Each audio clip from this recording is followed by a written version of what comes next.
Praise the god, প্রভু যিশুর মধুর নামে। তো আমরা দেখলাম আমাদের ইন্ডিয়াতে কি করা হয়েছে, আমাদের খ্রিস্টান ভাই বোনদের উপরে অত্যাচার করা হয়েছে। আমাদের চার্চগুলো ভেঙে দেওয়া হয়েছে, মা মারিয়ার মূর্তিগুলো ভেঙে দিছে। কারা ভাঙলো? হিন্দুত্ববাদী হিন্দুরা। তারা কি করলো? আমাদের চার্চ ভাঙছে, তারা আমাদের বড়দিন, আমাদের উৎসবে কি করছে, সেগুলো ভাঙচুর করছে। এখন আমরা তাদেরকে কিভাবে প্রতিশোধ নিব নাকি? দেখো, আমরা মারির বদলে তো মারি দিয়ে প্রতিশোধ নেওয়া যাবে না। জ্ঞানের দ্বারা প্রভু যিশু আমাদেরকে জ্ঞান দিছে। আমরা যেহেতু স্বর্গরাজ্য কাদের? আমাদের। প্রভুর রক্ত কাদের শরীরে? আমাদের শরীরে বইছে। প্রভুর ব্লাডের কানেকশন আমাদের সাথে কানেকশন আছে কি না? অবশ্যই আমাদের সাথে কি আছে? কানেকশন আছে। তাই আমরা প্রভু যিশু আসবে, তা আমরা যখন উনি আসবে, উনি কি করবে? আমাদেরকে নিয়ে যাবে। আমাদের তো ব্যাগ ট্যাগ সব রেডি করা, আমাদের ব্যাগ রেডি করা কি না? যখনই আসবে আমাদেরকে নিয়ে যাবে, আমরা তখনই চলে যাব। কিন্তু আমরা যাওয়ার আগে আমরা তো আমাদের কথাগুলো বলে যাওয়া লাগবে নাকি? আমাদের সাথে কাদেরকে নিয়ে যাওয়া? যাদের গায়ে প্রভুর রক্ত ব্লাড আছে তাদেরকেও আমাদের সাথে করে নিয়ে যাওয়া লাগবে। তাই তিনি বলতেছে, ভাববাদীদের ভিতরে বলা হচ্ছে যে লুক, গসপেল অফ লুক, অধ্যায় নাম্বার 4, অধ্যায় নাম্বার 3, সেখানে বলা হচ্ছে 4-এ, ভাববাদীদের যিশায়ার পুস্তকে যেমন লেখা আছে প্রান্তরের মধ্যে একজন কণ্ঠস্বর ডেকে ডেকে বলেছে। কি বলেছে? ডেকে ডেকে বলেছে, প্রভুর জন্য পথ প্রস্তুত করো। প্রভুর জন্য কি করো? পথ প্রস্তুত করো। প্রভুর জন্য কি করো? পথ প্রস্তুত করো, সোজা করো। তার জন্য চলার পথ সোজা করো। 5-এ, সমস্ত উপত্যকার ভাড়াট করে প্রতিটি পর্বত ও উপপর্বত সামনে করতে হবে, আঁকা বাঁকা পথ সোজা করতে হবে এবং এবড়ো খেবড়ো পথ সমান করতে হবে। তাতে সকল লোকে ঈশ্বরের পরিত্রাণ দেখতে পাবে। যিশায়া। তাহলে কি আজকের এই পৃথিবীতে যত এবড়ো খেবড়ো রাস্তা আছে, যত আঁকা বাঁকা পথ আছে, এগুলোরে কী করা বলতেছেন? প্রভু যিশু আমাদেরকে বলতেছে ওগুলোকে সোজা করে ফেলো। যদি ওগুলো তোমরা সমতল সোজা না করো, তাহলে কখনোই তোমরা স্বর্গরাজ্য যেতে পারবে না। কারণ তোমাদের স্বর্গরাজ্য লাভ করতে গেলে একটাই কাজ করা লাগবে, তোমাদের বেশি বেশি করে কি করা লাগবে? জিজাসের নাম নেওয়া লাগবে এবং জিজাসকে প্রতিষ্ঠিত করা লাগবে। জিজাসকে প্রতিষ্ঠিত যদি ইন্ডিয়াতে না করা যায়, তাহলে আমরা কখনোই কি করতে পারবো না? সফলতা অর্জন করতে পারবো না। আমাদের সফলতা অর্জন করতে গেলে কি করা লাগবে? আমাদের এবড়ো খেবড়ো রাস্তা যে পথগুলো আছে সেগুলো যিশুর নামে সোজা করা লাগবে। আর যিশুর নামে যদি আমরা সোজা না করতে পারি, তাহলে কি হবে? পরবর্তীতেও আমাদের উপরে আবারই হামলা মামলা হবে। আমাদের উপরে যেহেতু হামলা হয়েছে, তাই খ্রিস্টান ভাই বোনদের উপরে হামলা হয়েছে, আমরা খুবই দুঃখিত যে আমরা কলাম আজকে প্রোটেক্ট দিতে পারতেছি না। আজকে অর্থোডক্স, ক্যাথলিক্স তারা কলাম আমাদের উপরে প্রোটেস্ট্যান্ট দিতে পারতেছে না, এই কারণে যে আমরা কলাম এমন একটা জায়গায় আছি যে আমাদের এখানে কিছু দুঃখ কষ্ট সওয়া লাগবে। প্রভুর জন্য দানিয়েল কি করছিল? দুঃখ কষ্ট সইছিল। তাকে জেলখানার ভিতরে সিংহের খাঁচায় বন্দি করে রাখা হয়েছিল। তাকে কখনো কি করিনি?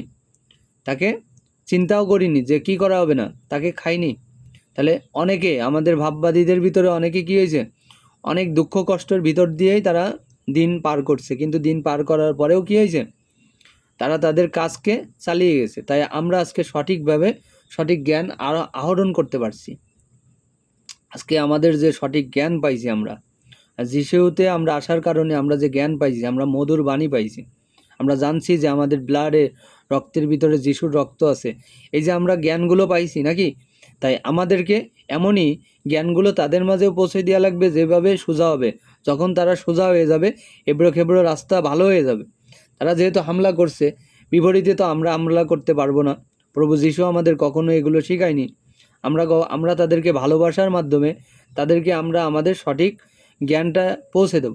যার কারণে কি হবে? তারাও পরবর্তীতে কি হবে? আমাদের সাথে চলে আসবে। আর যখন তারা আমাদের সাথে চলে আসবে, তখন আর তারাই কি হবে? প্রহরী হয়ে যাবে। কি বলছিল? যিশুর এমনও সময় গেছে যে যে যিশুর বিরোধিতা করছে সে যিশুর কে চিনতে পারছে। তখন বলছে, প্রভু আপনাকে তো আমি চিনতে পারিনি। তার মানে প্রভুকে যখন কেউ চিনতে পারে তখন কলাম প্রভুর বিরুদ্ধে সে আর কখনো কথা বলে না। তাহলে প্রভুকে আমাদের কি করা লাগবে? চেনা লাগবে।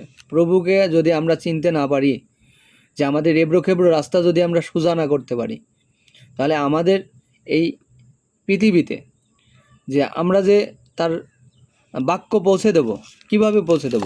তার কথা আজকে লোকের ভিতরে আমাদেরকে বলতেছে যে দেখো, তাকাও, শেখো যে কিভাবে প্রভু আসছেন, তার জন্য তার পথ সোজা করা হচ্ছে।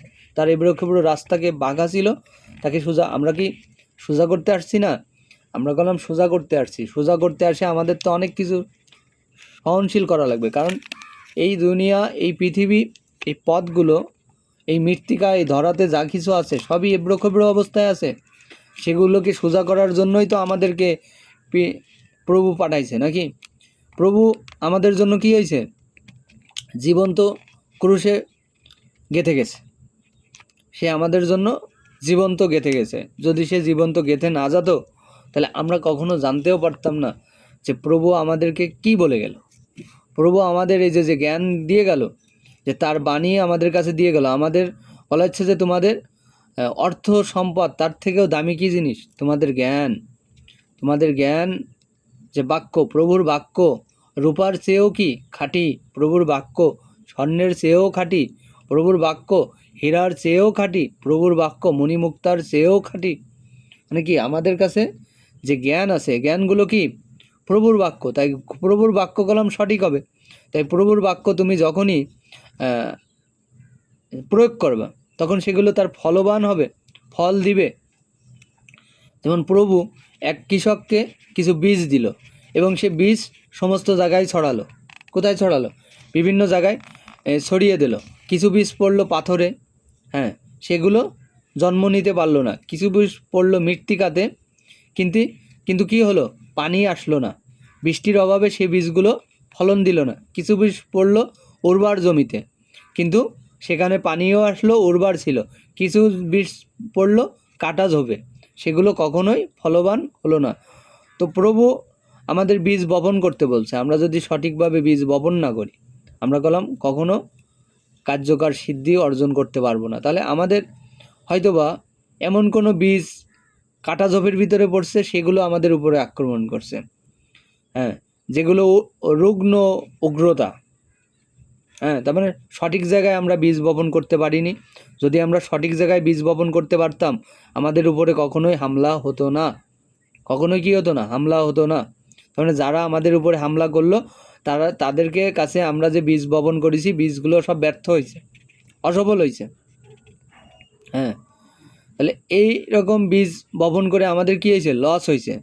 তাহলে আমাদের আজকে যে এবড়ো খেবড়ো রাস্তাগুলো আছে, এগুলো যদি আমরা সোজা না করতে পারি, আমরা কখনো সঠিক পথ বা সঠিকভাবে চলতে পারবো না। Praise God. প্রভু যিশু মধুর নামে তো আমেন, হালেলুয়া। তো আমরা চাই যে আমাদের বাক্য, প্রভুর বাক্য আমরা সব জায়গায় পৌঁছে দেবো এবং সঠিকভাবে পৌঁছে দেবো। যেখানে দানিয়েলকে বলা হচ্ছে তুমি সোজাভাবে সুন্দরভাবে অধ্যয়ন করো, বাক্য পড়ো, প্রভুর বাক্য ভুলভাল পড়ে না, মানে সঠিকভাবে পড়ো এবং জানাও। কারণ প্রভুর বাক্য হচ্ছে উজ্জ্বল, হ্যাঁ, নক্ষত্র জ্যোতিষ। তার বাক্য যদি আমরা সঠিকভাবে না পৌঁছে দিই, আমরা কখনোই সফলতা অর্জন করতে পারবো না। তাই তার বাক্য, তার বীজ আমরা সঠিক জায়গায় বপন করা লাগবে। যদি সঠিক জায়গায় বপন না করি, আমরা বিপদের ভিতরে থাকবো। তো জিজাস